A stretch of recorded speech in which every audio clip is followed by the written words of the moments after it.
Well, Started. howdy. Oh, you are very delayed. Okay. Oh, cool, cool, cool, cool. Because you were talking while you were taking a sip of Red Bull, and I was like, "What?" Yeah, no, it's funny. So the reason I disconnected ago was because I changed Wi-Fi networks. Uh huh. I saw that you were like very stuttery, um, but that didn't help. Yeah, it did not help. Somewhat unsurprisingly.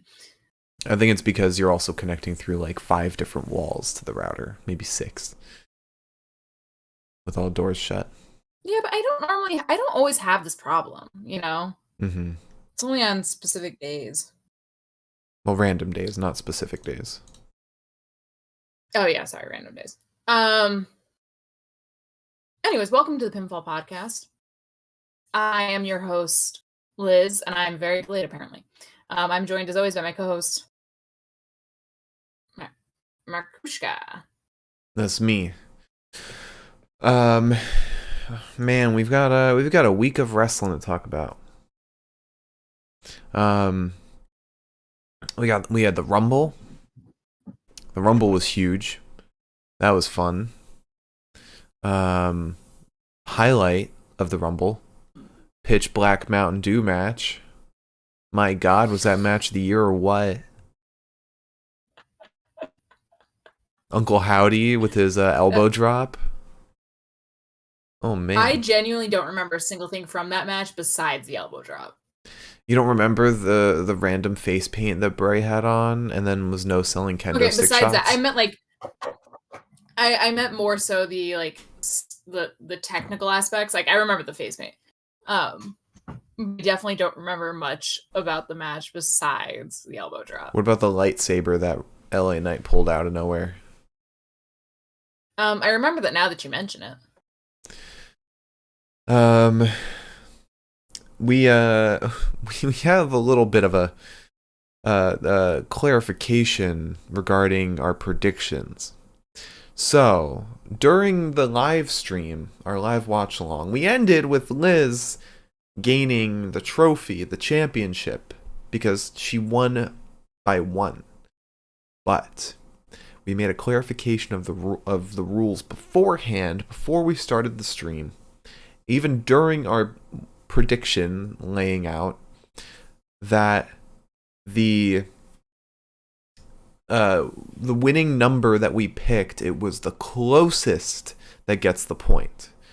And when we had you win, we didn't count the closest. We just said we were both wrong because we didn't get the number exactly.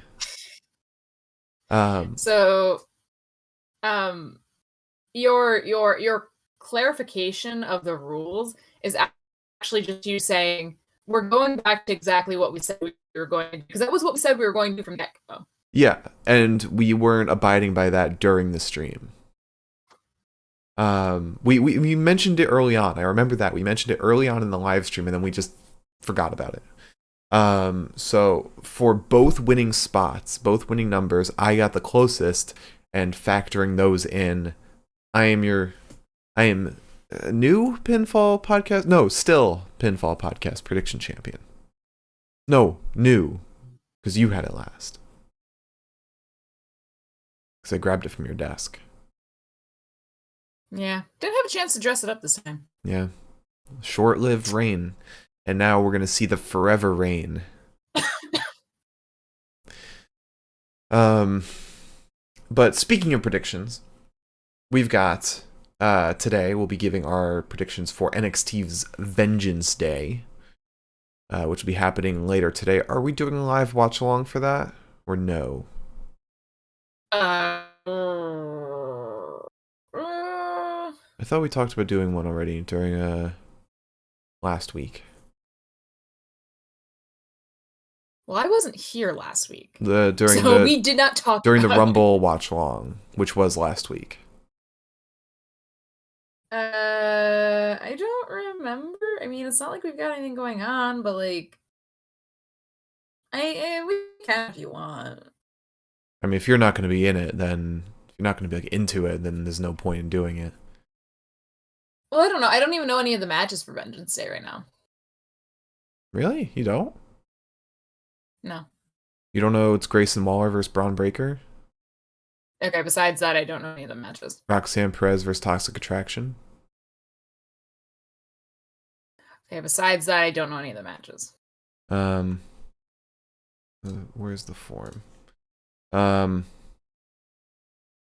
Wesley versus Dijak? Didn't know that was a match. No. We've already got a response. I put, oh, by the way, we're doing something new where we're also going to have you guys predict. So if you go to our Twitter, twitter.com/pinfall podcast, the pinfall podcast. No, pinfall podcast. There's no the. At pinfall podcast.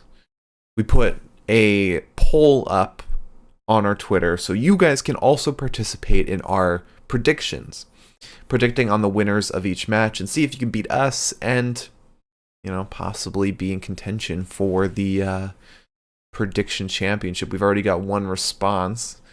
Should we count this as like the Twitter world is one response, or everyone has their responses individually like factored in?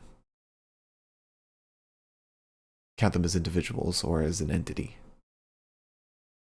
I'd count them as individuals. Okay. Let's see. We'll go over the predictions one by one, but that's pinned on our profile right now. And we'll see who will be the champion after tonight. All right. We had a bunch this week. We had a fun Raw, decent enough Raw actually. It was all right. NXT was pretty bad, to be honest. Dynamite was fun. New TNT champion, Samoa Joe, 2-time. We also had Timothy Thatcher make his debut on Dynamite, as well as Jade Cargill defending the TBS Championship against Red Velvet, getting that 50-0. Impact, nothing really happened. SmackDown, we had the betrayal of the Bloodline, and then we'll talk about Rampage as well. Not much happened there either. You want to talk about some news? Got some news. Not a ton of news, but like some big news, you know. Okay.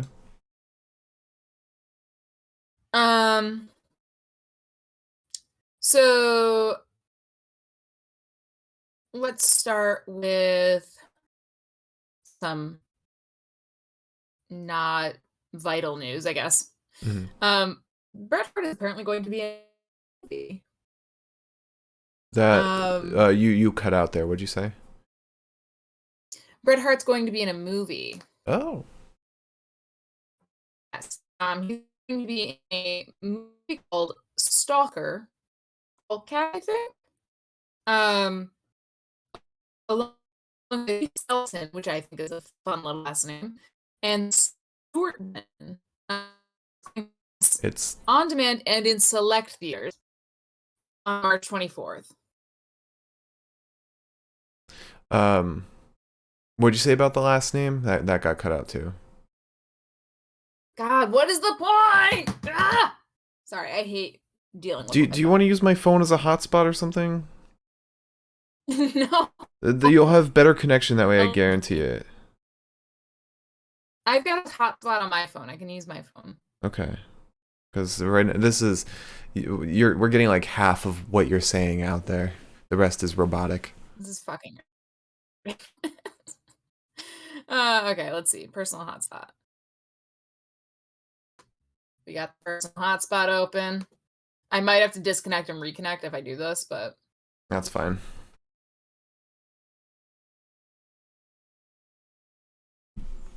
Oh, she's like gone now. She froze. Yeah, that's her. Oh, she's back now. Am I back? You're okay. Looks like you're back. Are you on the hotspot right now? Yeah. Okay, you are still delayed. So it might be your computer, it might not be the internet. All right, let's quit every.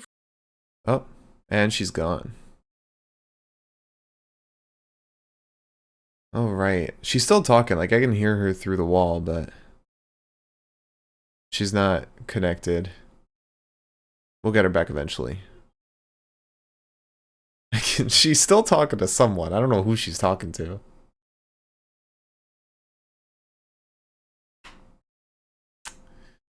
Oh, there she is. Welcome back. Are you back? Oh, Discord. you closed Discord?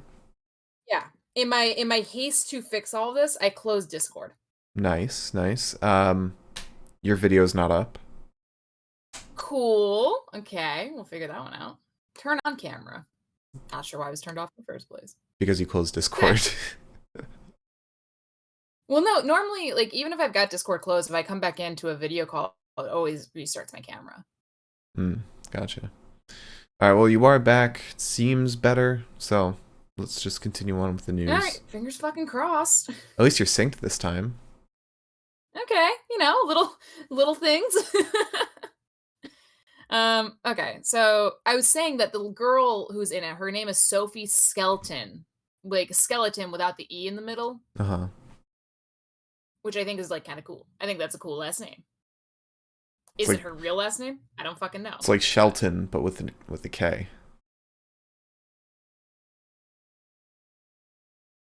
Yeah, okay. I mean, like when you put it that way, it's less Yeah. fun. So it's not that cool. Fuck. Um. Also, um, The Rock's mother apparently was in a car crash. Oh. I think she's okay right now, so it's all good. But yeah, she was apparently involved in um a a car crash the other day, actually, like a couple days ago. Um but yeah, her car is like fucked, but she made it through. That's good. So, yes. Okay. Sorry, it's like hard to navigate my phone when my Wi-Fi hotspot is open. Um I thought you just said something, sorry. No. Okay, now I'm hearing shit. um Um I don't know if you have probably the biggest piece of news that happened this week about Nick Khan. no. So Nick Khan was on CNBC, and he was like on their like I think it was their financial show, and he was straight up told by the anchors on CNBC that Comcast is not interested in buying WWE, and Comcast was probably like the favorites to buy them because it'd probably mean the less would change in the buyout. Now, is this like entirely accurate? Like, are they completely out of the running? Probably not. I think this could be a strategy or like kind of some misinformation from an anchor, or a strategy to kind of get a lower cost from WWE, but it's still, it kind of puts Comcast in the less favorable running than the rest of the potential buyers, like the Saudi financial group or whatever it's called, or Amazon. It'd be very interesting if Amazon bought WWE, but I don't think they will. At this point, I'm rooting for what's Disney. funny? What's up? Yeah. What's funny is that I said no, I didn't have that piece of news, but the article I had opened up while you were talking about that was that article. Oh, okay. No, I I use WrestleTalk a lot for like headlines, and because they like don't actually give any information in their headlines, I didn't know. But I was like reading through it as you were talking, and I was like, "Hey, funny enough." Try to avoid using But yeah, Wrestle Talk because I try to because it's very clickbaity. yeah, I only use them if they've got like credible sources in their articles, Hmm. which like a lot of times I don't use them for like speculation because they've been on more than one occasion proven that their speculation is not very good. Yeah. Um,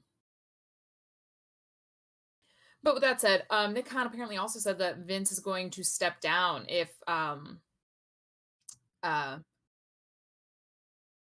like if there's a sale and by the shareholders would benefit from him not being around. Which like I feel like that's a step, but at the same time, I feel like him being there is also a hindrance to them being bought in the first place. Um, like I'm sure a lot of companies are very wary, like Netflix, for example, or Disney, are very wary of a company being controlled by Vince McMahon, who just got his fourth lawsuit against him.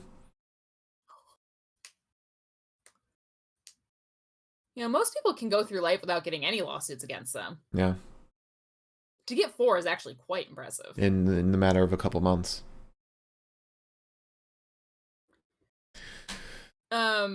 Also, the WWE for once in their lives, not once in their lives, but once in like the most recent time, um, they announced record profits without having cut a million people 5 seconds prior to announcing that they had record profits, which I thought was actually kind of a step forward for once. Yeah, goes to Because I feel like show. last year, I was just say it feels like last year they released a bunch of people and then they like 2 days later they were like, and also we made a ton of fucking money. And I was like,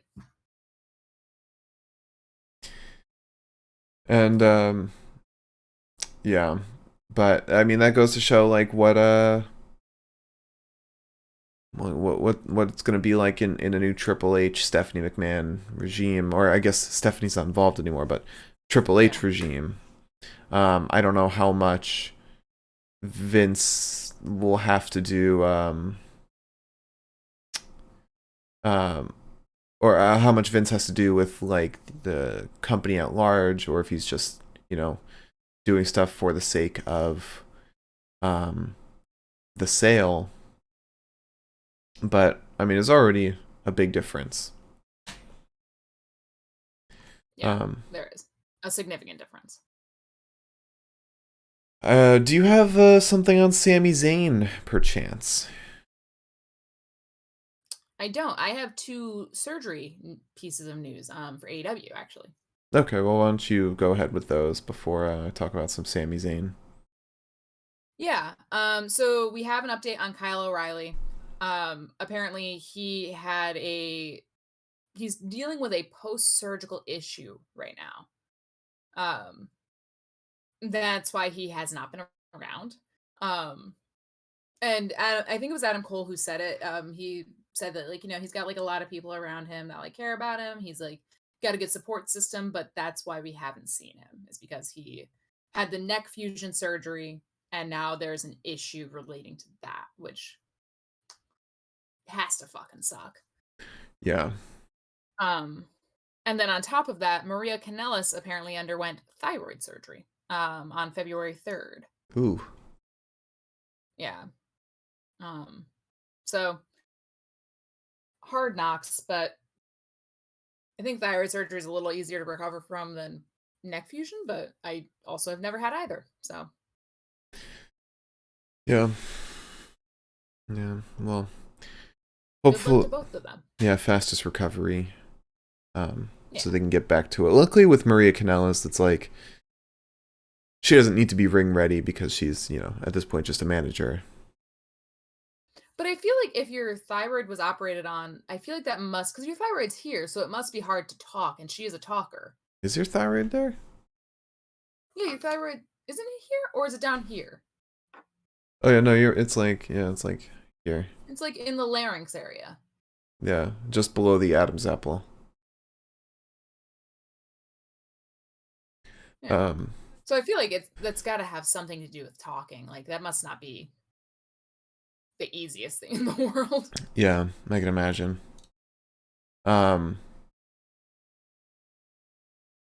but regarding Sami Zayn, according to Dave Meltzer, WWE like executives don't see Sami Zayn as WrestleMania main event material.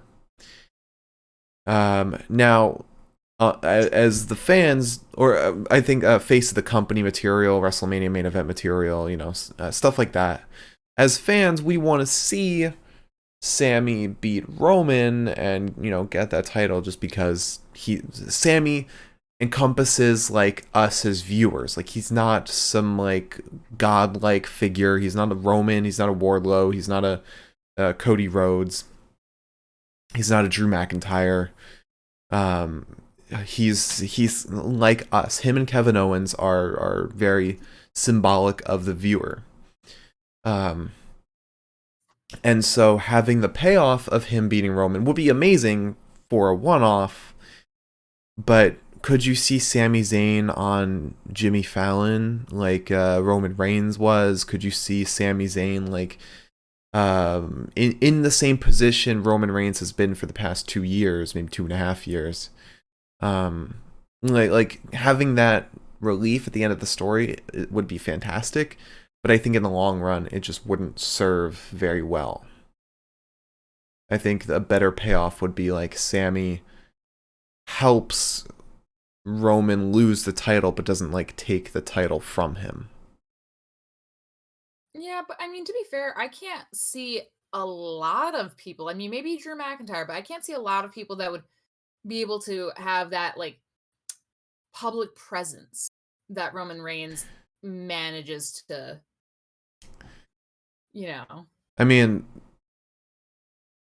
you're not gonna like this, but I think Cody Rhodes has that kind of presence too. Because think about when we started watching AEW, who was like the one person we heard about, and like all the time coming from there, it was Cody Rhodes. Yeah, no, I guess you're right. I think Cody Rhodes is like an easy option. Like, yeah, of He course. is, and I mean he's got the PR baby doll. story. He's got like the family lineage. He's got the yeah. He is the babyface. The babyface was Drew McIntyre prior. Now it's Cody. Um, Somebody did bring up a good point though, that like he's got this whole thing where he's like, I'm the son of a plumber, like the American dream, and it's like you wear like these nice ass suits to the ring, like you kind of got your foot in the door because of your father. So you are the American dream now. You're a nepo baby. I mean, he is, but not to like Like, undervalue the work that he's gone through in his career, because he has put in a hell of a career, even though a lot of it in WWE was like, mid card shit. it's just it's he's somebody said he's either really out of touch or he knows exactly what he's doing and he like will use it to his advantage sooner or later. Think about how he was in AEW. It was always like that. It was like, is he being like this on purpose? And a lot of it was that he was just using, all of it to his advantage. Because Cody, like, you gotta be honest, like he is very self-aware when it comes to his wrestling career. Now, going away from Cody real quick, continuing with the whole like face of the company stuff. What about Jey Uso? Could you see Jey Uso in Roman's position if you were to have the backing of Sami? No. No. Okay. I can't see Jey Uso on Jimmy Fallon. No. Mm-hmm. I mean, yeah, there's also like Seth Rollins, people that have been in the company and been in the business for a very long time. Like Bobby Lashley, maybe. Definitely Drew McIntyre.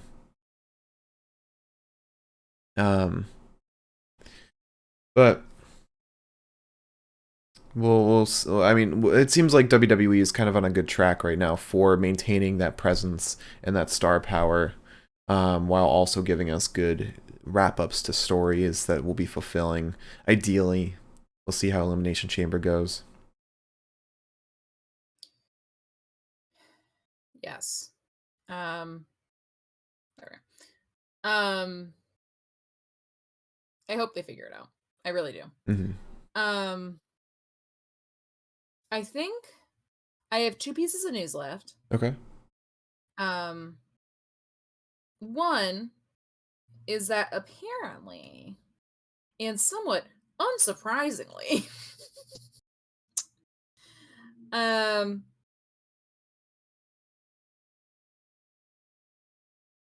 apparently I said that like Yeah. sorry, I'm like Who are you reading the talking articles about? like I go to talk. We are talking about the Royal Rumble, we're talking about Brock, we're talking about Bobby. Apparently, Brock was meant to be eliminated, and he was meant to be like, what the fuck, man? Mm-hmm. Everything after that, he was not supposed to do. What else did he do? He threw the steel steps onto the commentary desk. Mm. Tossed the visor on the commentary desk into the ring. Oh yeah, I remember that. Those things were not scripted, and it was kind of funny because when it happened, I think we both looked at each other and we were like, I bet that wasn't supposed to happen. I can only tell because commentary felt very caught off guard by it. Well, yeah, apparently Pat and Michael, like obviously they all ran, but Pat and Michael ran, and Pat tripped, and he said he was worried he broke his wrist when he tripped. Mm. Oh. Yeah, but obviously he's fine. But now Brock's got like a little bit of heat on him because he acted like a little baby. Mm-hmm. It's not as bad as when Roosh and Dragon Lee went on a rampage during Ring of Honor. That was much worse. No, that was worse. But yeah, I it was kind of funny because like I thought that seemed a little like funky. Mm-hmm. It just seemed off, and then it was proven that it was off. Yeah. The last piece of news I have, which I think is pretty much the most obvious piece of news that somebody could have today, is that Kota Ibushi's back. Back and also gone at the same time. Yeah, it's a little funky. Well, okay. So what do you mean by gone at the same time? Because he left New Japan. Oh, well, yes. Okay, sorry. I thought you were like saying something that I didn't understand. When you say he's back, it sounds like he's back in New Japan. No, he's just back wrestling. He is going to be at Bloodsport. He's going to be fighting Mr. Mike Bailey. Oh my god! And then on top of that, which is going to be a sick fucking match. But apparently, he has decided to go fucking balls to the wall here. He is gonna maybe make an MMA debut. Ooh.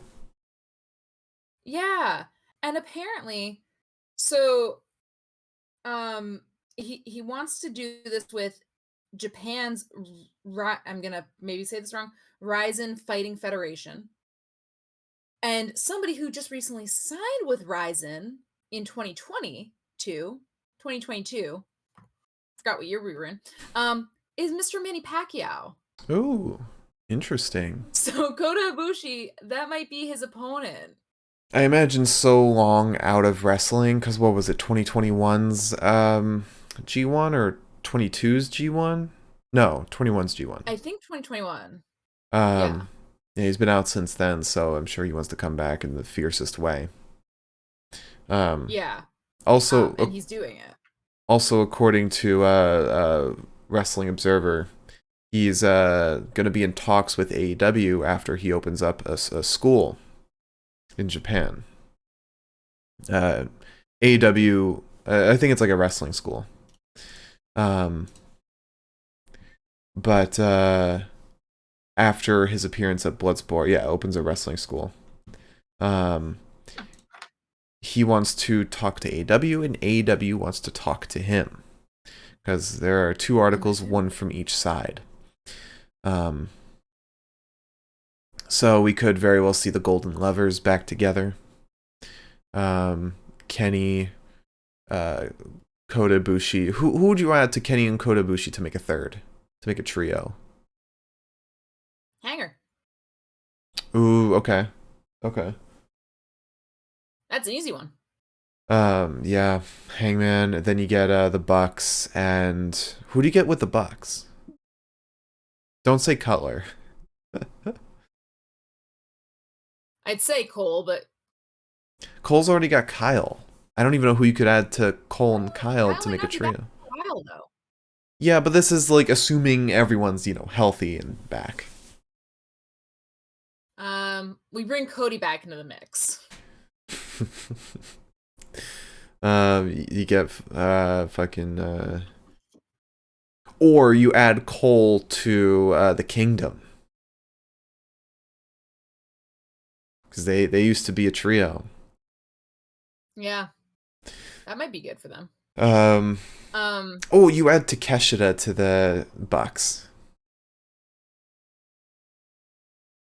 There you go. Maybe. I don't know if he's got the same spunk. Yeah.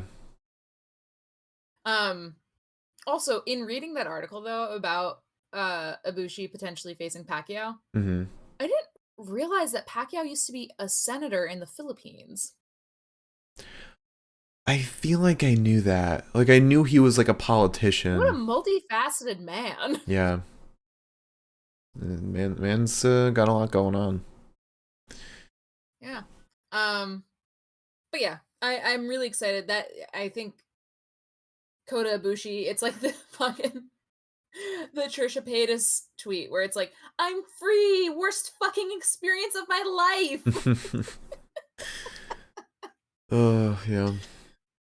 All right. You want to talk about some wrestling from this past week?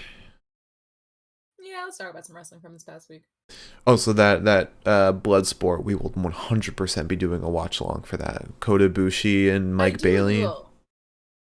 Ideally, we will. The only reason I say ideally is because last year I think it happened kind of during the daytime. Oh yeah. I don't remember. I for some reason I remember us being like, well, shit, am I gonna? Because I thought I was gonna be. Maybe you watched it during the daytime because I was out of the apartment at the time that it was on. Maybe. Because I think we That might have watched. been the case. I think we watched that, and then we watched like WrestleCade. Or Yeah. Okay. Maybe I'm just fucking misremembering. But yeah, no, definitely. Oh my god, I love Bloodsport. Yeah. Thatcher is gonna be there. There's another person I think that was announced to be there. Is he? Yeah. Is he? Yeah, I thought you saw the announcement. No, I did not.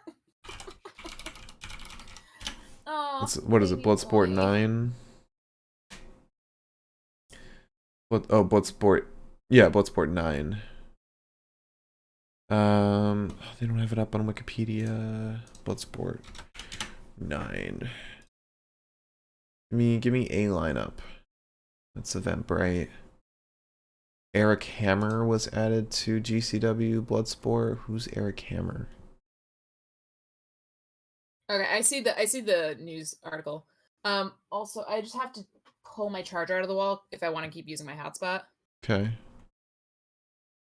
I see the tweet now. It was announced on the GCW Twitter, obviously. Okay. All right. So let's talk about some Royal January Rumble. 30th. What? January? No. It was announced January 30th. Oh yeah, it was announced January 30th. I thought you meant that's when it's taking place. No. I was like, that already happened. All right, let's talk about some Royal Rumble. It was a pretty fun show. The singles matches were really nothing to brag about. Bianca and Alexa Bliss. Bianca came out on top, and that was like a match. It was a bullshit match. Yeah. Roman Reigns versus Kevin Owens. That was a lot of fun, but just became demolition towards the end. Roman came out on top, and then had the betrayal of the Bloodline by Sami Zayn and Jey Uso saying he's out. So we'll see if he's actually out, or if it's just a ploy, because there was also a story on Raw. Oh no, on SmackDown. I don't know if you watched SmackDown yesterday. So during SmackDown, and we'll talk about this more when we talk about SmackDown. Roman was pissed, and he was backstage, and he was like, he wanted to know if anyone's heard from Jay. Jimmy said no, he hasn't. Even throughout the whole show, he hadn't heard from Jay at all.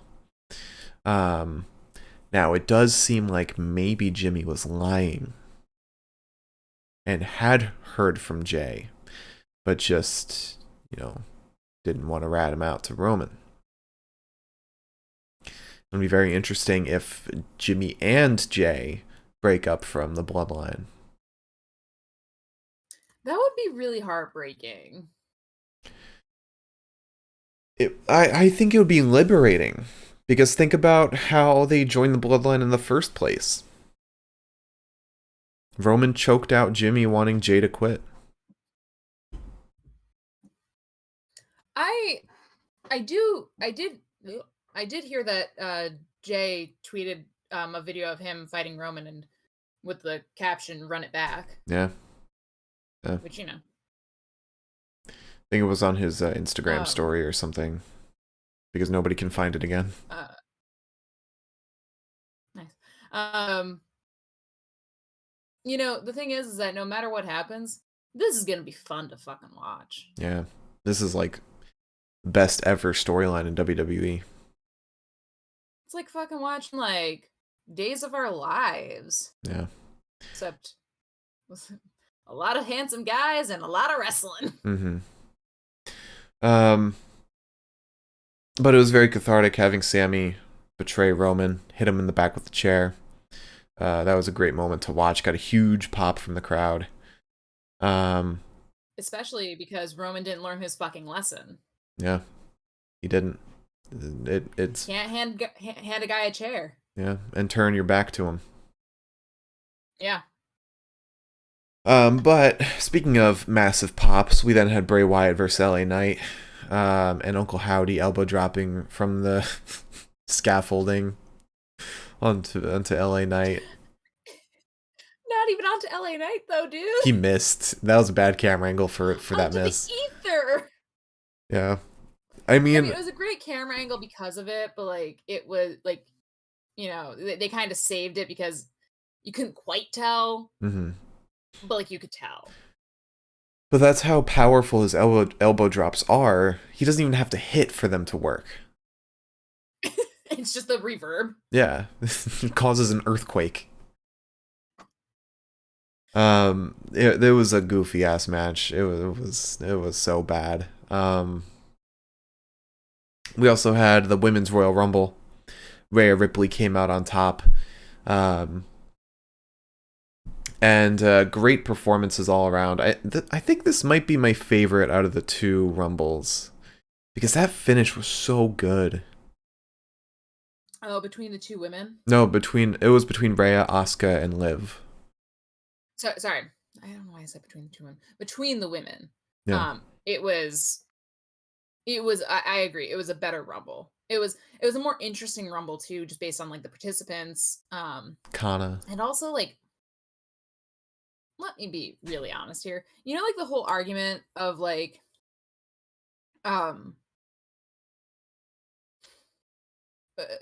with red carpets, how men show up in suits and like women actually have to like get like all decked out. Women have such cool gear, and the men almost always disappoint me with their gear. Like even just seeing like Zelina for like the 5 seconds that she was out there with her like fun fucking like whatever, and like Street Fighter. Shayna. Yeah, and Shayna with her gear. I was like, this is fun. Did Shayna have fun gear? I don't feel like the men do that as often. Do you remember Shayna had the blue and red and yellow gear that you understood, but I didn't? It was a reference to some comic book or something.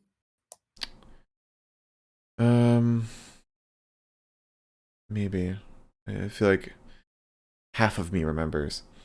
I mean, Johnny Gargano had his Kang the Conqueror gear. I feel like someone else had fun. What did Seth wear? I feel like Seth had good gear. Oh, Seth did have good gear. It was an homage to something. Oh, was it? I just remember being pretty colors. Yeah, it was like blue. It was like light blue. It was an homage to something, but I can't remember what it was. Um, yeah, I mean, um, but also in the men's rumble, Gunther's, and we'll get to this soon. Gunther's performance was just outstanding. Best rumble performance probably ever. I think that was one of the other cool things about the Rumbles that did make them both kind of interesting, Hmm. was that the longevity of certain performers was bar none. Yeah, because Rhea won from the one position. Um, Gunther went to the final two from the one position. Um, the final four for the women's was Rhea Ripley, Liv Morgan, Asuka, and wasn't it Nikki Cross? Was she the last, or was it Raquel? Was the last in the final four? It's one of the two. I think it was Nikki. Okay. Okay. I think it was Nikki. I want to say it was Nikki. So that was a very good final four. Had a very great finishing spot. Men's Rumble, Cody Rhodes, of course, won. Came in at number 30. Had basically a match with Gunther at the end, which was awesome. Final four was Seth Rollins, Cody Rhodes, Gunther, and was it Logan Paul was the fourth one in the final four? Yes. I Yeah. believe he. Woo! Yes, because he eliminated Seth. Yeah, because it was the thing with Ray, because Ray never came out, so we were like, there was like a weird like Yeah. And specification. I don't know. apparently there's the official ruling from like years back is if you don't come out before the next person's entrance, you are forfeited from the Rumble. Oh. Yeah. That's apparently been established already. Um, but yeah, Logan Paul also he returned during the Rumble. Actually put on a great performance, having that midair collision with Ricochet. Oh my god. Oh my god. Yeah. That was That hurt insane. my riblets. Yeah. Both Rumbles were very very fun. Um, it focused a lot more on stories than debuts and shiny toys, nostalgia acts. Um, would have loved to see like one Forbidden Door person or something like that, like an AJ Styles debuting. But it was still a lot of fun. I think a Forbidden Door act would have been cool. Even if they had just like not even a Forbidden Door act, but like they've got some cool people now in NXT too that like are from different promotions Hmm. that like would have just been cool to like see. Even just an NXT person would have been cool to see, honestly, like a Grayson Waller or something like that. Have Dragon I don't Lee know. debut that way. They've got Carl Fredericks too now. Yeah, Carl Fredericks have been cool. Um, yeah, I feel like a lot of people would have been very interesting. Bring back Mickey They James could have even. had Rick Boogs debut because they brought in Rick Boogs at Raw, didn't they? Yeah, but would that have been like a big Royal Rumble debut? I think if I genuinely think that if they had like done a fun entrance where like he comes out with his guitar or something, I think that would have gotten a pop I think he's because past the bitches guitar gimmick. love the guitar thing. Yeah, but still, Well, speaking of Raw, or oh, even having Shinsuke come back would have been sick. That would have been Forbidden Door enough for me. I wonder where Shinsuke is. Because he wasn't on Raw, he wasn't on SmackDown. I don't know. They said you can go to Japan, but you cannot come back. Maybe he's just got some time off. Give the man some time off after retiring Muda. And being insulted by him. Yeah. All right, let's talk about some Raw. It was a decent show. We had Seth Rollins versus Chad Gable. It was the first match. Seth wins with a pedigree. Chad Gable, he can always crank out a banger match with anyone, especially Seth. I'm hoping Chad kind of has a singles push eventually because the dude's so good. He's so damn good. I mean, all the counters in that match. He countered a stomp into an ankle lock. That was so good. That was. Cody Rhodes also opened the show. Got challenged by Judgment Day. And Finn challenged him to a match later that night. We also had Io Sky versus Candice LeRae. Io wins with a roll-up.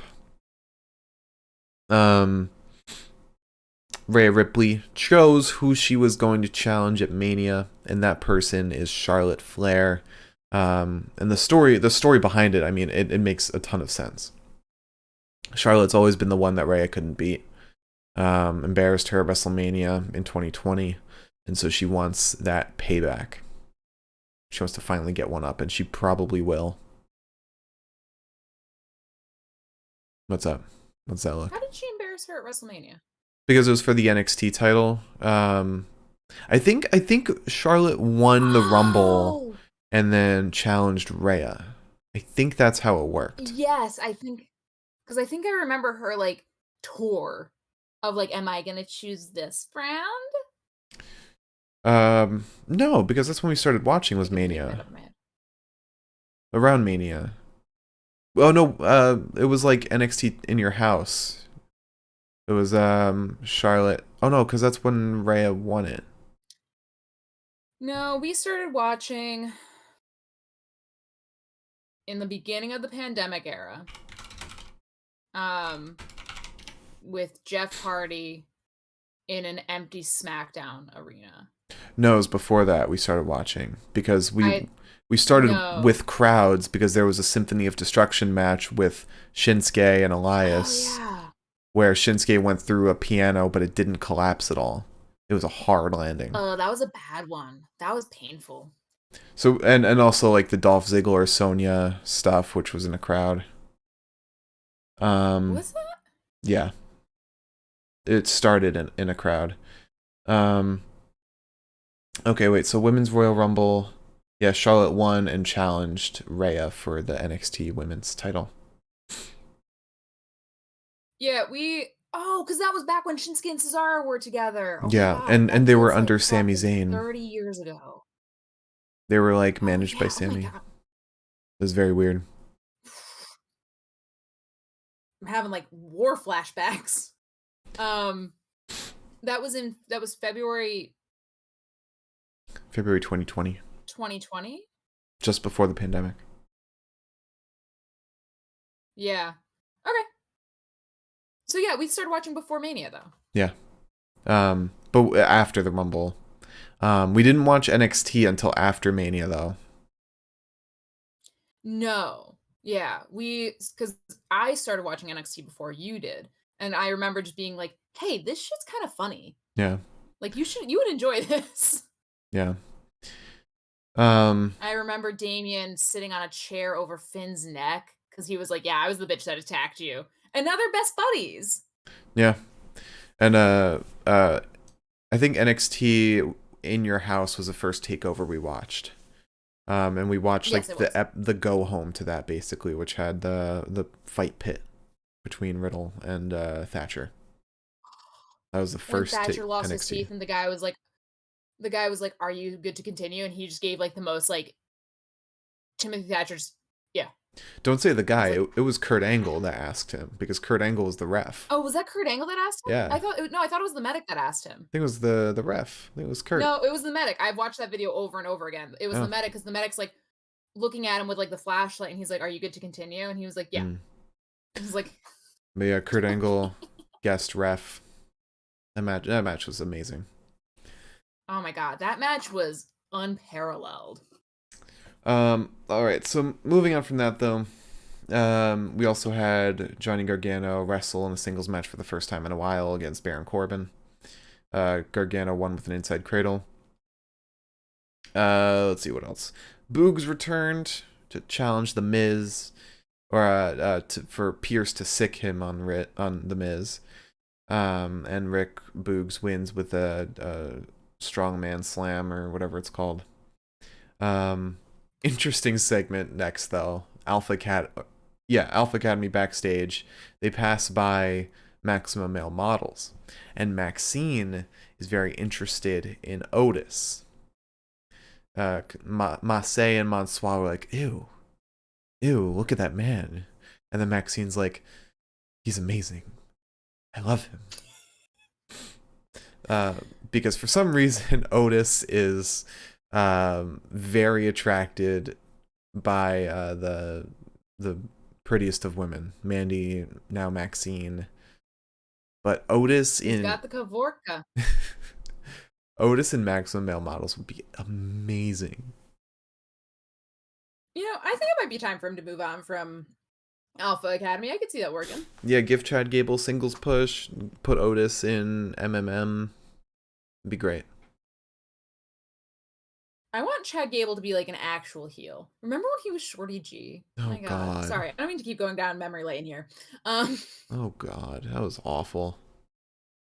Yeah, not great. Way to bury him, man. Not great for anybody. Never forget when he was like, "I'm going by Gable now." We were like, "Thank God." So then we had Bailey and Becky, at each other's throats. They're gonna do the steel cage match next week. And Adam Pearce also announced that there will be an Elimination Chamber match to face Bianca at Mania. And it was the final four besides Rhea will be in that match. So it'll be Raquel, Nikki, Liv, and Asuka. And SmackDown had a qualifier for that, and this coming Raw will have a qualifier. And Carmella is going to return next week as well. Actually, she had an interview this week, but she'll return to wrestling next week, which is awesome. Yeah. We then had Dolph Ziggler versus Bronson Reed. Bronson won with a tsunami. It was a pretty interesting match. And then we had the main event, Cody Rhodes versus Finn Balor. Cody wins with a crossroads. That was a very fun match. A lot of Judgment Day shenanigans, though. It's pretty fun. We had NXT as well. Started off with we missed the opening thing for NXT. Don't remember what it was, but first thing we saw was Indy Hartwell versus Zoe Stark, where Zoe wins with the GTS, or her version of it. I think the opening thing was a barbershop scene with Apollo and Carmelo. So I know that's something we missed. Yeah, I think so. Okay. Zoe Stark beats up Indy after the match, but Sol Ruka comes out for the save. Segment of the fucking year is up next. Wesley's in the ring. So Hard Justice, Dijak comes out. They gab at each other, but then Von Wagner comes out. And he says, "Take off the stupid sunglasses, you're inside, dumbass."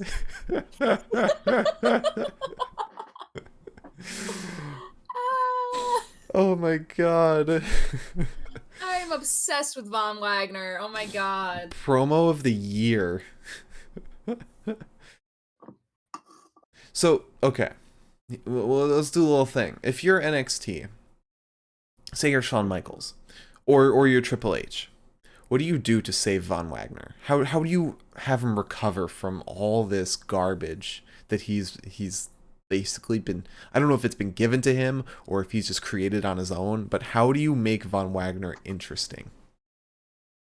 You send him to acting lessons, and then you bring him back as a babyface, as like this good old Midwestern boy. You make him a babyface. Interesting. Yeah, no, because one, he has no charisma, so he needs that first. He needs to learn how to have charisma. He's got nothing. He is like got the amount of charisma that I think like my door over here has. Um, Okay. but then you bring him back like once he's got like a little bit of that worked out, you bring him back as a baby face, and he's like this good Midwestern boy, you know, Mm-hmm. and also maybe style his hair a little differently. I don't know. You know what I do? Put him up to main roster. Put him in the Hurt Business. Have him tag team with Omos. Have him say nothing. When he opens his mouth, though, Give him a mime gimmick. he'll open his mouth and just call everyone dumbass. I can see P talking for him. Yeah. Or you make him the heater for Austin Theory, but you put the selfie gimmick on Von Wagner. Take the selfie gimmick that Theory had and put it on Von Wagner. I want to know what Von has on Shawn Michaels. Like, I don't know what is keeping this boy's ass around, but like, it's got to be something. It's Yeah. got to be. Yeah. I mean, it's in kayfabe. He has killed people. He has bodies that he's buried in his yard. Speculative kayfabe. So Von Wagner challenged Dijak, and Wesley was like, "Oh, Von Wagner, if you beat Dijak, then you get #1 contendership." So we get that match, but Dijak beats Von Wagner. It's like ultimate burial. It's also so funny to me because like Von is so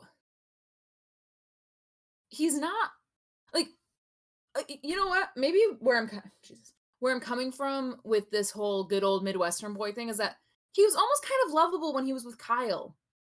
Was he? Because that's when he had buried people in his yard. He was still so awkward. He was like carrying lumber and with all the remember those segments with Kyle? I do, but I feel like We were begging Kyle to break away from Von Wagner. I liked him more then when he was like cracking jokes and opening beers and stuff like that than I do now where he's like serious because like he's like this big ass dude. He's serious as fuck. And then he like gets fucking stomped on by Dijak. Like Yeah. what? Yeah. It doesn't check out. And it doesn't help that he was thrown in a title picture as soon as he debuted. Literally first thing he was fighting for that NXT title. It's true. He hasn't had an easy go of it. Yeah, he doesn't make it easy. So after that we had contrast what we just had, an amazing match, Tyler Bate versus Axiom. Oh my god, this was phenomenal. It was like throwing me back to NXT UK. So good. Tyler Bate wins the powerbomb. After that, we had Stevie Turner against Danny Palmer. Stevie Turner's gimmick continues to get worse and worse and worse. It made even worse this time by her entrance, because her entrance now has a chat. It's so bad. It has a chat. I think I saw it there. Someone said no swearing in chat, please.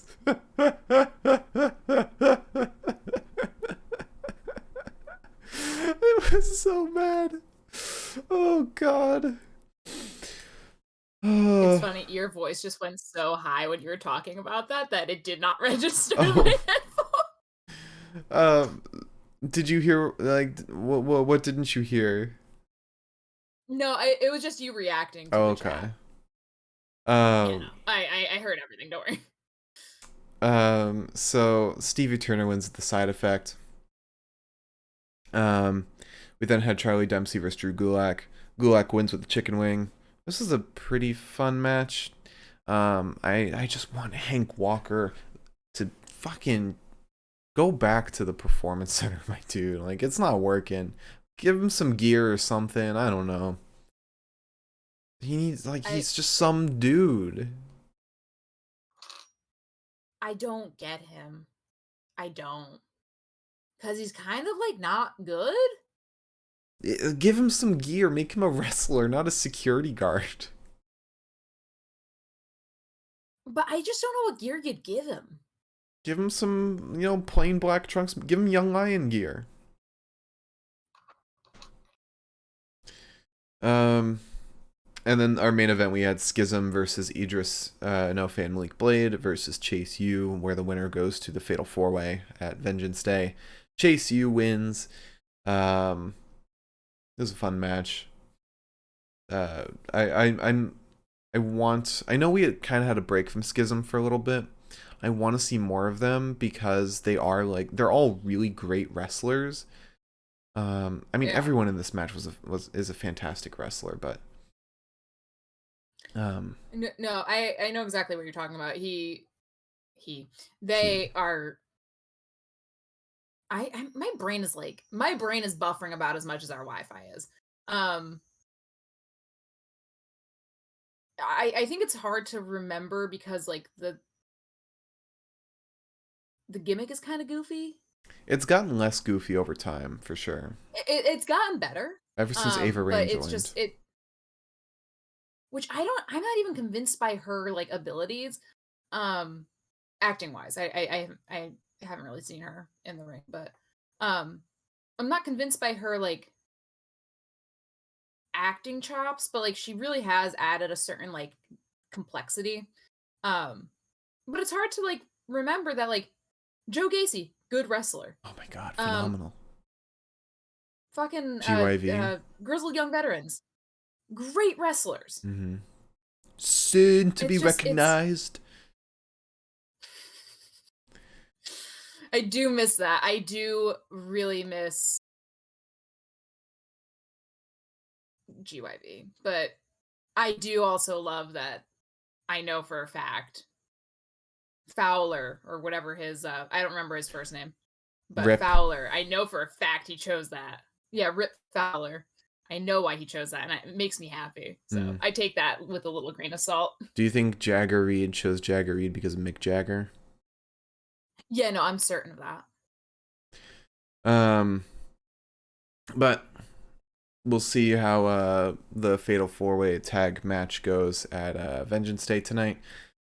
We had Dynamite, which didn't have a ton going on. It was pretty talky. We started with Moxley versus Hangman. Phenomenal match. Really great stuff. Mox wins with a small package.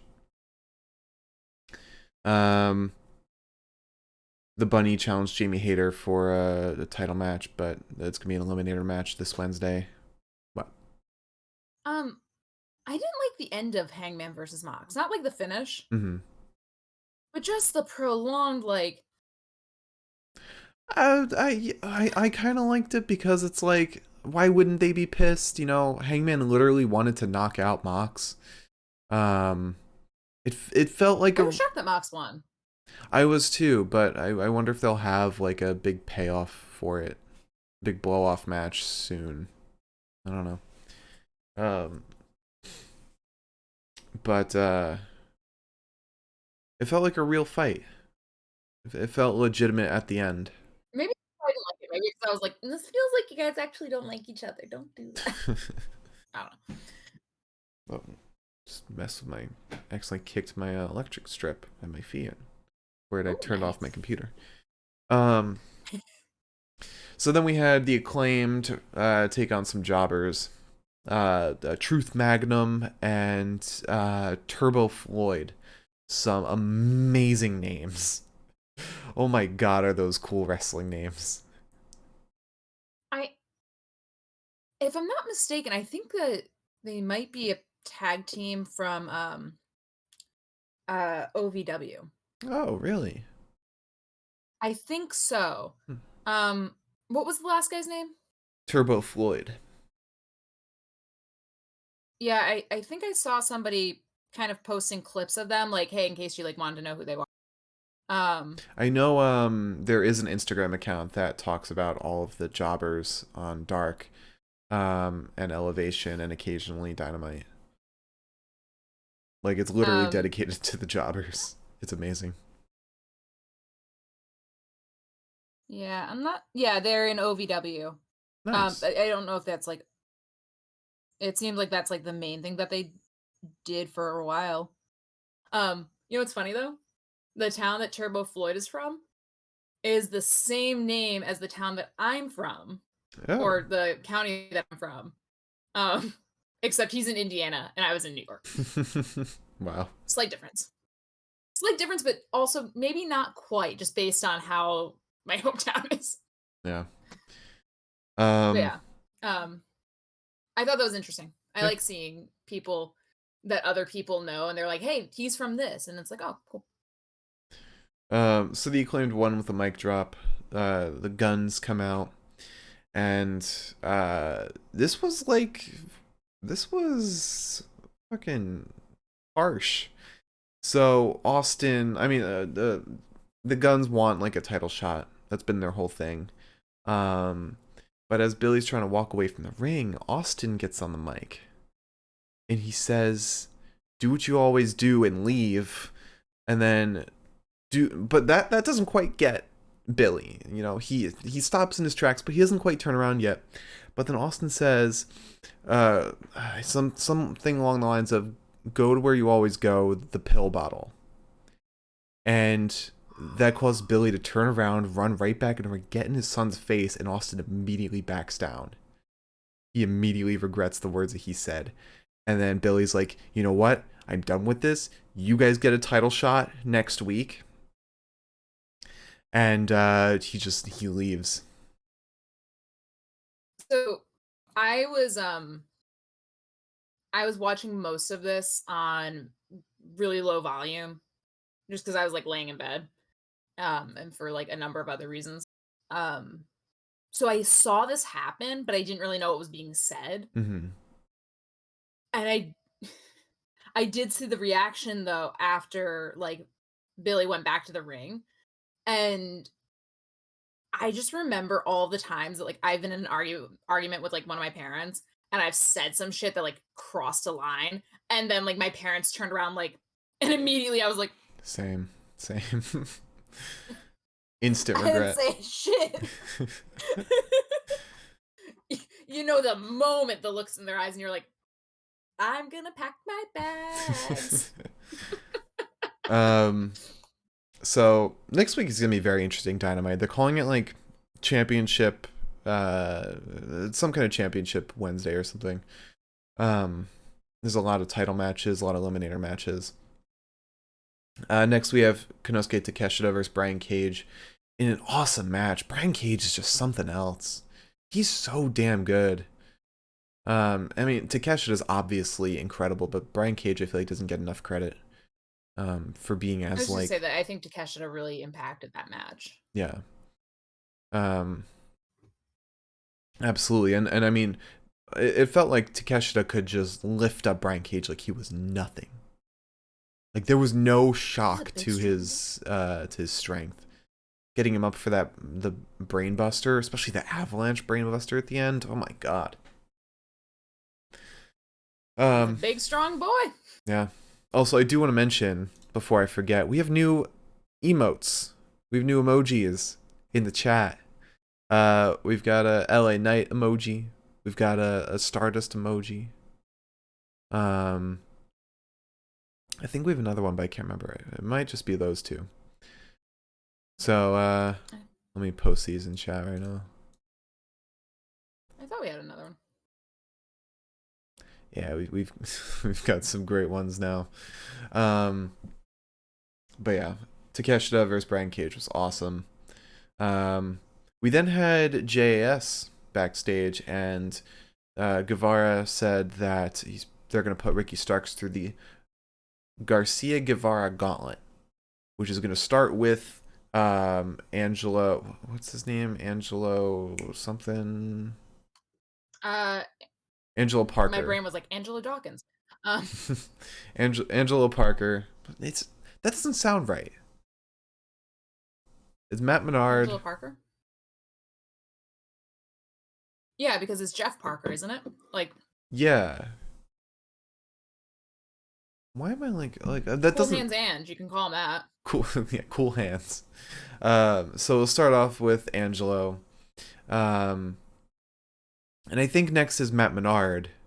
And then after that it's Garcia. And then it's Sammy Guevara. And then I think at the end is Chris Jericho. So I have a feeling Starks is going to get through every single member, but then lose at Jericho. I feel like that makes sense. That does check. We then had Bryan Danielson versus. Oh wait, no, I don't want to skip over this.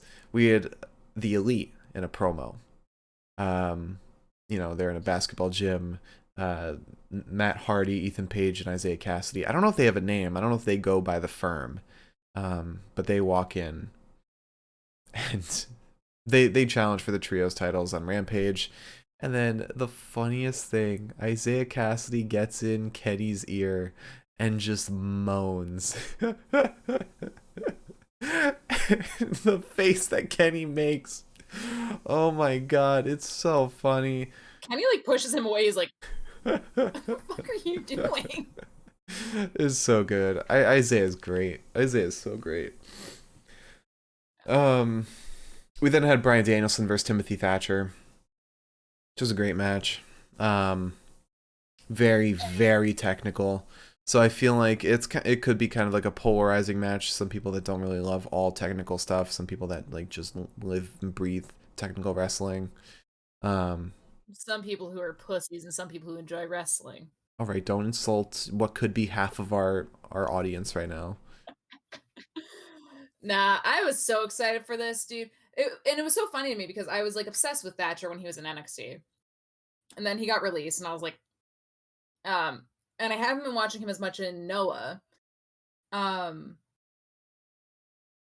then when he was announced, a lot of people that I follow online were like, he looks cool. They didn't know who he was, and I was like, this man has been the crux of my interest in wrestling as of the last 3 years. He means everything to me. Even though you hadn't watched Noah before New Year. Well, no, but that's what I'm saying is that I fell off of Thatcher a little bit because of when he went to Noah, it's less on my radar, So it was just a little treat. And he got chance too. He got a lot of chance in the stadium. I was surprised by how over he was. It wasn't as many as Danielson. Yeah. No. And plus he's he was a name from NXT. I mean, he had great matches against Dexter Lumis, Finn Balor, Matt Riddle. And you know what also helps him a lot? He's very funny in the ring. Yeah. Without trying to be funny, it's that goofy grin when he's breaking somebody's arm. He's like, I'm having fun. It'll be great to see him stay in America, even if it's in Ring of Honor. Ring of Honor would be awesome to have him in. I don't think he ever will. I think that he's over American wrestling. Is that part of the gimmick though? It could be. It could be. Maybe I'm just falling for it. Yeah, you're getting worked right now. Because he did wrestle on American soil against Bryan Danielson. Listen, if I were fuck American wrestling, and then Bryan Danielson was like, hey, buddy, I'd be like, all right, for you. Because, a lot of people want to wrestle him. You're not getting bullshitted with a Bryan Danielson match, Yeah, although he did lose to a Bazaico knee. I'm surprised he lost to the Bazaico knee instead of the crossfade, the label lock, or the I would have stomps. preferred that he lost to I would have preferred that he lost to a submission based kind of thing. But I guess it makes sense technically because not going to tap out. Yeah, he's not going to tap out, but also he, in the same way that with Zach, where Zach's everyone says oh, he's a master of submission, so he knows how to get out of shit. So I guess it makes sense that you wouldn't want to get somebody to tap out because they're not going to because they're going to find a way out. Yeah, I mean, we did see him get out of the label lock. Oh no, he got out of the elbows. Or both. I can't quite remember, but I really respected the match. Toxic Biggie used the IRL word ban. The reward, and we can't say the word he. One of our rewards for the channel points is IRL word ban, so we can't say the word he. Just say his name. Okay. This is going to be a really formal podcast. They. That person. So, but anyway, Thatcher lost to the Bazaico knee. Danielson picked up the win. We then had an interview with Roosh. MJF walked in. And MJF was carrying a suitcase full of money to give it to Roosh. Tell him to take out Bryan Danielson. And there will be 5 more briefcases coming. So, a lot of money given to Roosh. If they can take out Danielson. We then had Red Velvet versus Jade Cargill for the TBS Championship. Jade wins via Jaded. Amazing display of strength at the end there. Did you see that? Oh my god. Yeah. And yeah, she got that 50-0. We then I was gonna say it was really sweet because then she picked up her daughter. Oh yeah. I thought that was really nice. Grabbed her daughter from ringside, celebrated with her. It was great. And then we had the main event: Darby Allin versus Samoa Joe. In a no holds barred match for the TNT Championship. This was brutal. I mean, Darby Allin came out in a thumbtack jacket, which Samoa Joe was incredibly smart about. Did you see that? He took his towel. I don't think I did. He took his towel that he always wears to the ring. Oh, Samoa. Sorry, I said the banned word. Samoa Joe wrapped the towel around. What's your punishment? I don't know. A slap in the face. 10 Hail Marys. I got to gift a sub, maybe. But Samoa Joe wraps his towel around his arm, and then just lariats Darby. Then takes his jacket off. But then that jacket comes back into play later on because Darby wears it to do a coffin drop, misses, I think, and then Joe does a muscle buster onto the jacket. It was so hard hitting. It was such a good match. Samoa Joe wins back the TNT Championship. And then Wardlow comes out with his new haircut, attacks Joe, and challenges him for that belt. I completely forgot about Wardlow. Yeah. I mean, I'll be honest. It's kind of forgettable. You said the banned word. I did. Damn it. I don't even know what I could do for punishment. We didn't think this through. We didn't, because we haven't had to do a punishment in a very long time. Yeah. I guess stream's over. Bye, everyone. We're deleting the channel. But yeah, Wardlow's honestly kind of forgettable. Wardlow's like Goldberg. Wardlow is it's so hard for me not to say. I'm just gonna move on. We then had Impact. We started off Impact with Bullet Club versus Kevin Knight and Kushida. Oh my god, this match was awesome. This match. You didn't see this, did you? You didn't watch Impact. because we didn't watch it on Thursday. I watched it by myself on Friday. Right. No, I did not watch it. So, there's an incredible spot at the end of the match. Kevin Knight is going for a springboard splash onto ringside. As he's going to do that, Chris Bay is on the turnbuckle, like on the post. Chris Bay does the what's his finisher? The cutter? What's it called? Oh, Art of finesse. Oh. He does the art of finesse. Or I said it again. Chris Bay does the. Yeah, you've been. It's because I'm doing the most talking here. You want me to do some talking? Well, I can't because I. Yeah, you can't. Chris Bay does the art of finesse from the post as Kevin Knight is doing the splash. Mid-air, he lands the cutter from like a 90-degree angle onto the apron. I said it again. My God. Yeah, you did. It's such a horrible word to ban too. Like, come on, make it easy. It's not a punishment otherwise, though, is it? It's like banning the. Don't give people ideas, Mark. Maybe I'll get rid of that that redemption. I'll get rid of that reward. That's like when you're losing like a video game, you just rip it out of the wall and you're like turn the stream off right now. But Bullet Club picks up the win with the fold art of finesse combination.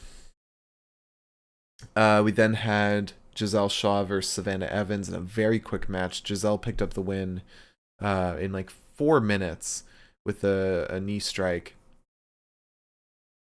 After Jay Vidal does some distracting of the ref. And then we had Santino and Macklin backstage.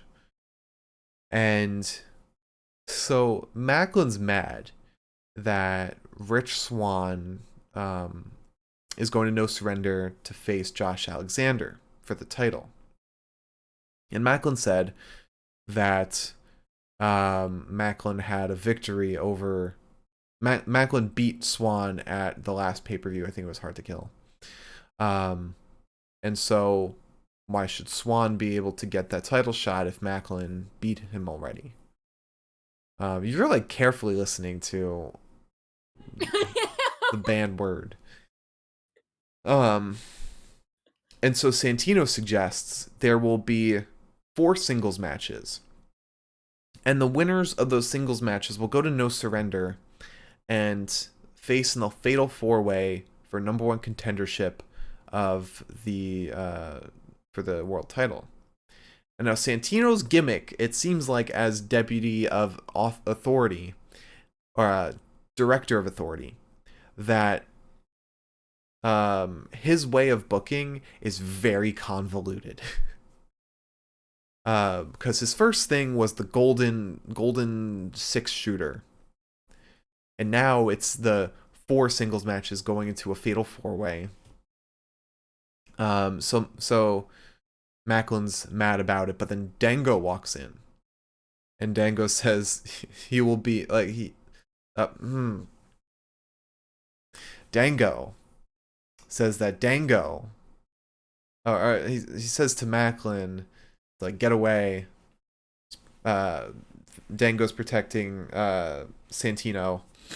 And Dango says Dango will be deputy director of authority, deputy dictator of authority, in order to get to a qualifying match. And funny that he said dictator of authority. Dango said dictator of... I wish you would stop listening. I really wish... Participate more instead of just listening. And Santino's like, whatever, I don't care. Next we had Crazy Steve versus Sheldon Jean. Crazy Steve wins via Belladonna's Kiss is his finisher. I don't remember what it looked like, but Decay has the coolest finishing names. Steve has the Belladonna's Kiss. Black Taurus has the Destination Hellhole. So good. Then Trey Miguel runs in and attacks Steve and Taurus, but Crazy Steve tags himself. Like, Steve pulls out some spray paint of his own, tags himself with Trey's logo, scaring Trey out of the arena. Why do I feel like I saw that? I don't know. Maybe you walked in while I was watching it. There was also another point where Crazy Steve had like a bunch of markings on him that Trey saw. But that was a different moment. Let's see. We then had Bully Ray in the ring. Bully's delivering a promo. Mickie James comes out, slaps Bully after some back and forth. Bully power slams Mickie, and Tommy Dreamer comes out after the good hands have come out, Skylar and Hotch.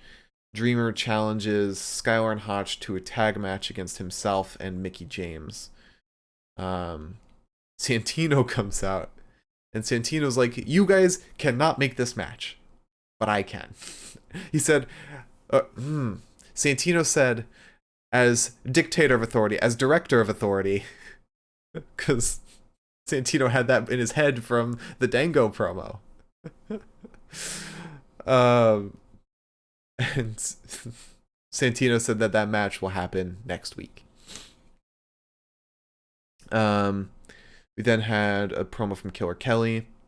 Taylor Wilde comes in and says that they're destined to be in the ring together. But Killer Kelly says, I'm kind of done with you. We already had our singles match. But the Taylor's like, no, as a tag team. Because then the Death Dolls teleport in, and they give Taylor and Killer Kelly a tag title match, which I think is next week, or it's at No Surrender. Then we have Johnny Swinger versus Kenny King. Kenny wins very quickly with a Royal Flush. Oh my god. We get the major players. And they have a video to debut to everyone. A response video to Joe Hendry's video last week. It's just a rap. They do a rap on Joe Hendry. It was awful. It was great in how awful it was. And yeah, that's that's the only way I can describe it. And then we had the main event. The main event was like one of those 8-man tags. Josh Alexander, Frankie Kazarian, Yuya Uemura, and Rich Swann versus The Design. The Design wins with a Cactus Driver 97 from Callahan. And Callahan received some criticism from Diener in the match. Couldn't do his thumbs up, thumbs down thing. Diener tried to remove any personality from him. So got rid of that. Got rid of the thing he does before the Cactus thing Callahan does before the Cactus Driver 97, which is the thumbs up, thumbs down again. Yeah. Well, unfortunately, when you join a cult, oftentimes they try to make you not. Yeah. Be a different person. Be an individual. Yeah. So, sorry, Sami. Yeah. But also apparently he just goes by Callahan now. Callahan goes by Callahan now. This is awful. So we had SmackDown next after kind of uneventful Impact. So SmackDown. This was a very, very interesting SmackDown. So we started with Braun Strowman and Ricochet versus Imperium. for a shot at the tag titles. I was really hoping Imperium would win, but Braun and Ricochet come out on top. You didn't watch this either, did you? Um, I've heard bits and bobs about it, but I haven't watched it. No. Okay. So Ricochet picks up the win with a senton. We also had Sonya Deville versus Charlotte Flair for the SmackDown Women's Championship. Charlotte wins with a figure eight. After Sonya tried to do the figure eight herself, but failed. It's actually a pretty interesting match. And then we get the Bloodline. This is where it gets interesting. Jay is not with them, and nobody knows where Jay is. Roman asks Jimmy if Jimmy has heard from Jay. Jimmy says no, Jimmy hasn't. And so Roman tells them to get a hold of Jay. Because I think Roman sees Jay as a way that the bloodline will crumble. So we then go back to the ring and we get Budge and Rich Holland versus the Viking Raiders. Viking Raiders win with a Ragnarok. And then Drew and Sheamus come out after the match and they start brawling with the Raiders. We get a fatal four-way for a spot in the Elimination Chamber. Shotzi, Natalya, Shayna, and Zelina Vega. Natalya wins with Sharpshooter. Makes sense because, it's going to be Montreal. Checks out. Yeah. And then we get Roman out in the ring. And so, Roman's delivering a promo. I think Roman's by himself. I think Roman told Solo and Jimmy to get in the van or the truck or whatever, the bus, whatever they take. And so that means Roman's alone. Now a hooded figure comes out and attacks Roman from behind. It's Sami Zayn. Roman gets a chair from Paul Heyman, but in probably one of the loudest pops I've ever heard, Sami spears Roman. It was incredible. And Roman sold that shit. Sami wants the title. Sami challenges Roman for the championship. But then Jimmy comes out of nowhere, super kicks Sami. Solo gives a Samoan spike to Sami. And then while they're setting up Sami in the corner with the chair around his neck, like they did everyone else. Solo's about to do the hip check into the chair, but Roman stops him. Roman gets in Sami's face, and he says, Roman says, "You broke up my family. You broke up the bloodline. Jay's not," the crowd was chanting, "We want Jay. We want Jay." And Roman's like, "You hear that? They want Jay, but Jay's not here because of you. You broke up my family. You broke up the bloodline." And Roman said that Roman wants Sami at Elimination Chamber in Montreal. And so now it's official. That was such a great end segment. Oh my god, I feel like they're only getting better and better as each week goes by with this story. Yeah. I'm excited to see where this goes. I'm a big fan of causing drama where there didn't necessarily have to be drama, and the whole Jay being up in the air right now kind of situation is just oof. It's hitting right. Yeah. So then we had Rampage to wrap up the week. Started with the trios tag match. The Elite versus Cassidy, Hardy, and Paige. This was such a fun match. Oh, this was so good. The only weak point was probably Matt Hardy. The match kind of slowed down whenever Hardy got in the ring. But the Elite wins with the BTE trigger. Hardy? Yeah. The singer?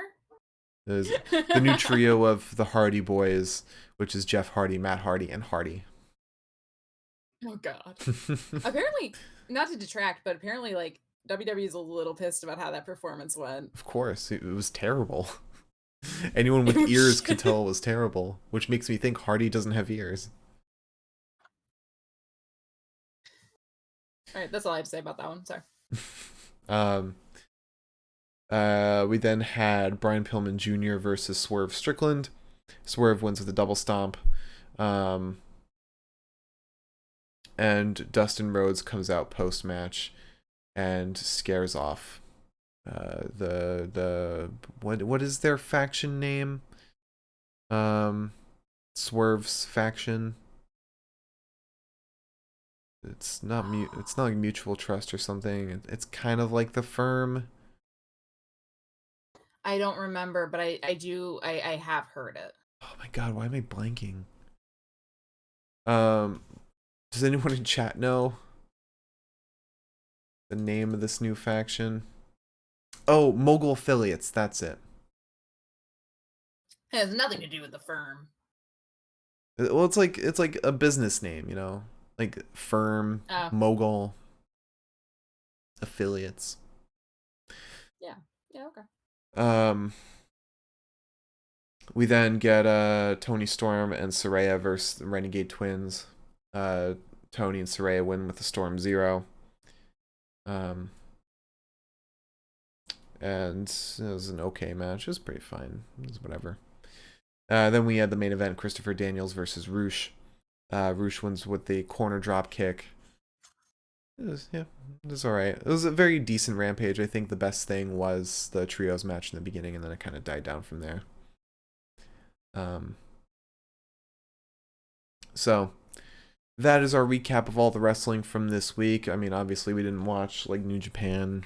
I know New Japan had a great show last night that I'm probably gonna watch later on today or tomorrow or something. But yeah, how'd you like this week in wrestling? I've been riding off the high of the Rumble,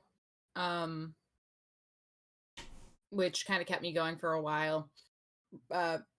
Dynamite I thought was fun for the matches. The show itself I wasn't so totally sold by. Mm-hmm. But once again, you know, we're seeing WWE produce shows that like I want to watch besides NXT. Which I guess, you know, whatever. They're treating it like developmental. I guess I'll treat it like developmental too. But Raw and SmackDown were both pretty entertaining this week.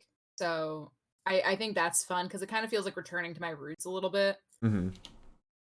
Yeah. WWE's kind of back up as the top show. I think we're seeing the long-term effects. We're legitimately seeing the long-term effects of Brawl Out still. And you know how rough it's been for AEW long term.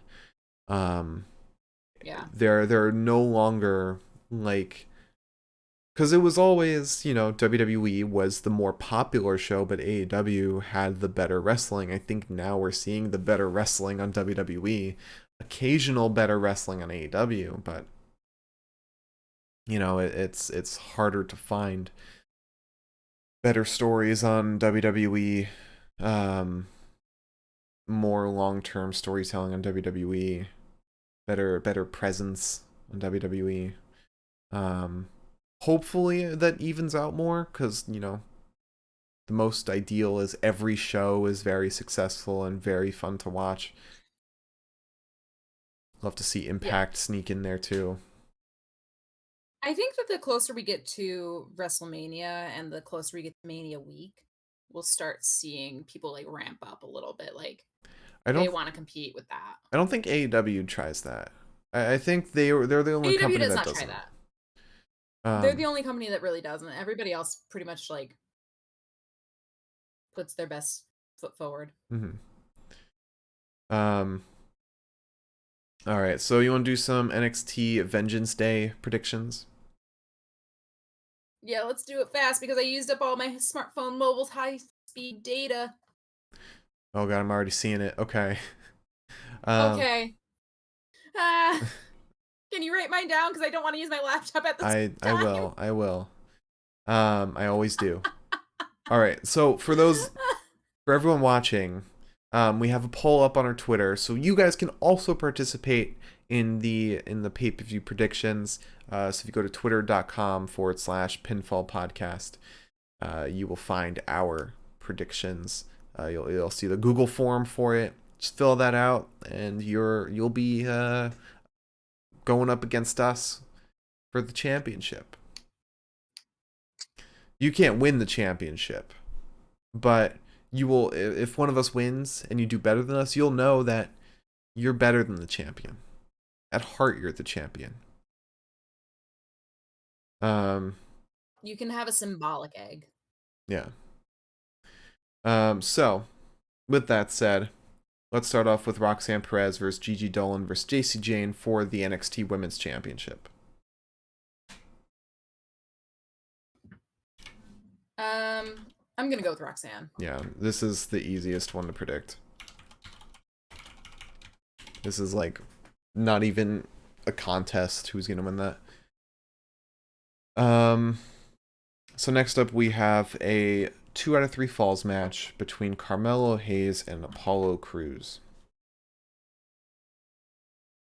Oh man. I'm gonna go with Carmelo, I think. Are you? I think. I'm not sure.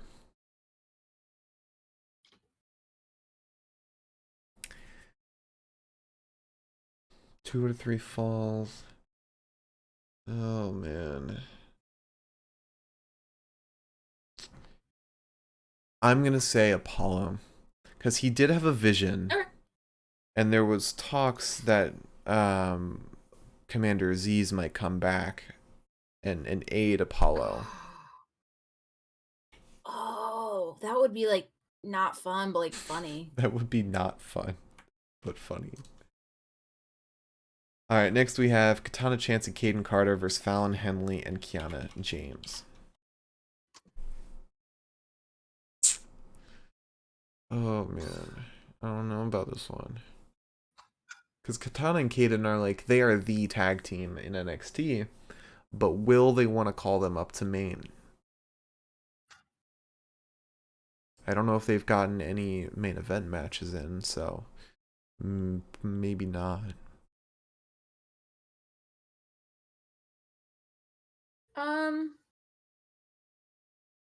I don't know. Part of me is like feeling like playing it safe a little bit, Mm-hmm. but also like maybe this is like the bonding moment for Kiana and Fallon. Yeah. I'm gonna say Katana and Caden. I was gonna say the same thing, just because I think that maybe like their loss could also be a bonding moment. Yeah, or Like I maybe. don't think that they're ready to have the titles, and I don't think it would make sense for them to have the titles. Yeah, yeah, and I don't think Katana and Caden are losing those until they get to like Alba and Isla.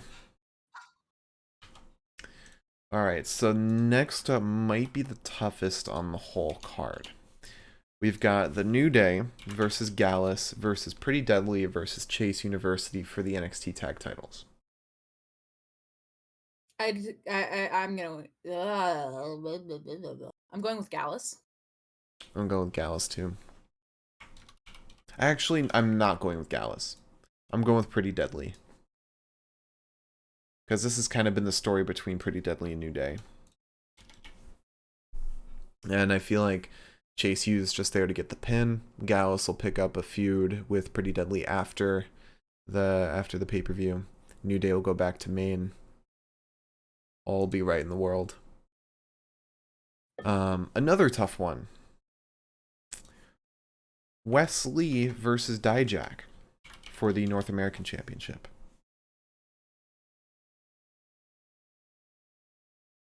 I'm going with Wesley. Are you? Yeah, it's a toughie. It is. But like I could so see Dijak winning.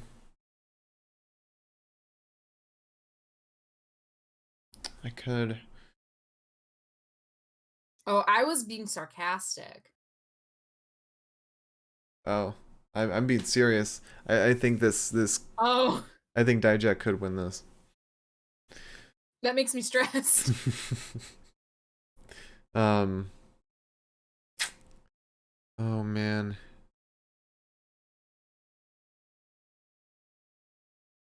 Uh, Fuck. No, I'm going with Wesley. Safe choice. Safe choice here. Safe bets. All right, and finally the main event. Braun Breaker versus Grayson Waller in a steel cage match for the NXT Championship.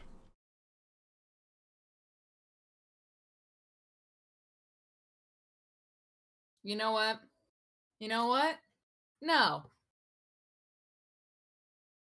I've already lost the egg. I'm going with Grayson Waller. I'm going with Grayson Waller too. Oh, right. I thought I'd team both. Shit. This is Embarrassing. this is where Grayson wins. This is where he wins the title. A singles title has to change hands. So this is gonna go to Grayson. This is probably the biggest Champ storyline. Grayson would be like my favorite thing. Yeah. Let's compare. Mostly because I fucking. Oh, what? I was gonna say let's compare it to how the people have voted so far. I just want to say that I fucking like don't like Austin Theory, and Grayson Waller is like my like not shitty Austin Theory. Mm-hmm. I could see that. But go on. So with the women's tag match, we both picked Katana and Kaden. That's what the fans picked.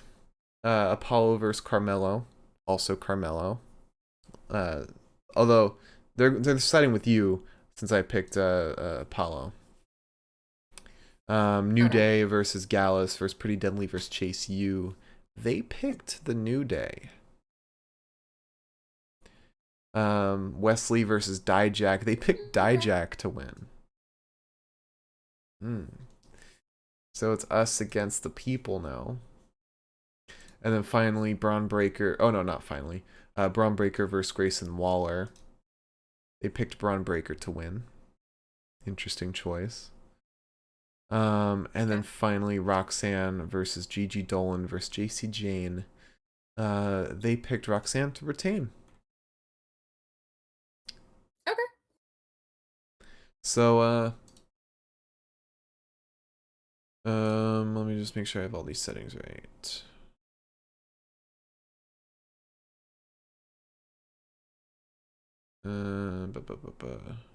Okay. All right. So remember, go to twitter.com/ twitter.com at Pinfall Podcast to cast your vote on who you think will come out with all the winnings in the Vengeance Day. That's what it's called. All right. So are we doing a watch along later? We never decided. We probably could. Like, what's a fucking, Should we? If you want to, we will. If you don't want to, we won't.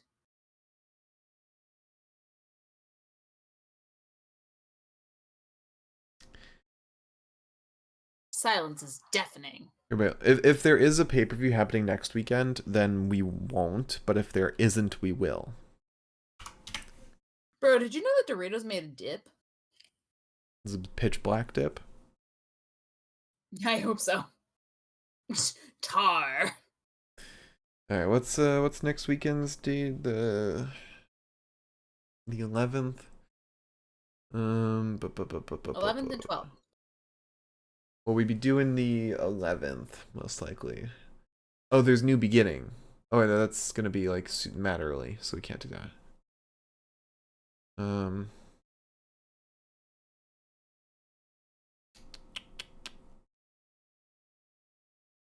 See anything on Sunday? No. All right, let's do Vengeance Day tonight. We'll do a live watch along for that. It should be pretty short, honestly. Yeah, I don't think it'll be like a massive impedance on our lives. So everyone tune in tonight to twitch.tv/the Pinfall Podcast to watch along with watch along with us for NXT's Vengeance Day. It's gonna be a lot of fun. We'll be doing some dabs of hot sauce for the points lost on this. And we'll see how all of your predictions go for this show. It's gonna be a lot of fun. Tune in then. But in the meantime, thank you all for watching. Liz, would you like to close out the show? If you tuned in today, thank you so much. And if you tune in the future, thanks. Just kidding. Happy almost Valentine's Day. I love you. Please tune in Tuesday. No, Thursday. Sorry, not Tuesday. Not Tuesday anymore. Please tune in Thursday for our WWE 2K22 stream. It's one of our last ones. And by that, I mean when 2K23 comes out, we'll start using that instead. No, we're finishing out the season before we go to 2K23. We're getting all the way to Mania. What do you mean finishing out the season? Oh. Yeah, we're still a long way away. We're only getting to Survivor Series. We've still got like half the season left because we've skipped so many weeks. Oh, so you're telling me that my H2 excitement's not going to finish on time when we're only halfway through? It still won't finish on time. It will. No. I will show you. Anyways, not the point. Please tune in. It won't be one of our last ones. I don't know. But it'll be fun, regardless. And then tune in on Saturday for another one of these bad boys. Please don't ban the word he. Please. Please. We can't do that. So once again, thank you all so much for watching. Follow and follow and subscribe, all that jazz. We will see you tonight for Vengeance Day. Have a great rest of your day. We'll see you then. Enjoy a nice little lunch before Vengeance Day. Bye-bye.